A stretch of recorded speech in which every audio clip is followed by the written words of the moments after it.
ডোমকল পৌরসভার ১৯ নম্বর ওয়ার্ডের কালুপুর গ্রামে আমরা এখানে মিলিত হয়েছি।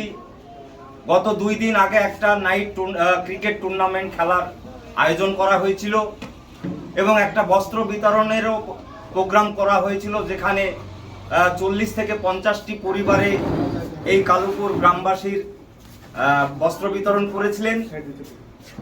আমি এবং ফরিদ আনসারি আমরা দুজন এই কালুপুর গ্রামবাসীর নজরুল স্মৃতি সংঘের সদস্যরা এবং টোটাল গ্রামবাসী যে কমিটি আছে, আমরা মানবিকভাবে আবেদন করেছিলাম একটা ব্লাড ডোনেশন ক্যাম্প করার জন্য।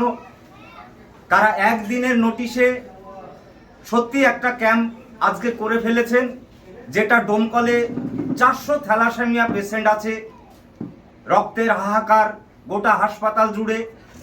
আজকে 30 থেকে 40 ইউনিট রক্ত এখানে কালুপুর গ্রামবাসীর সহৃদয়বান মানুষ এগিয়ে এসেছে এই রক্তদানে।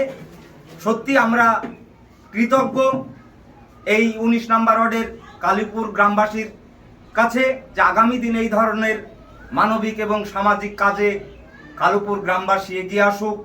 আমরা সর্বতভাবে তাদের পাশে থাকব।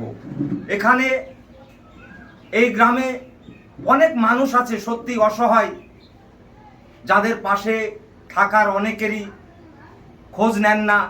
আমরা ব্যক্তিগতভাবে তাদেরকেও আবেদন করেছি যে এই এলাকার কোনো মানুষের ক্ষুদ্র ক্ষুদ্র চাহিদা যদি কিছু থেকে থাকে, সেগুলো আমরা দেখার চেষ্টা করব।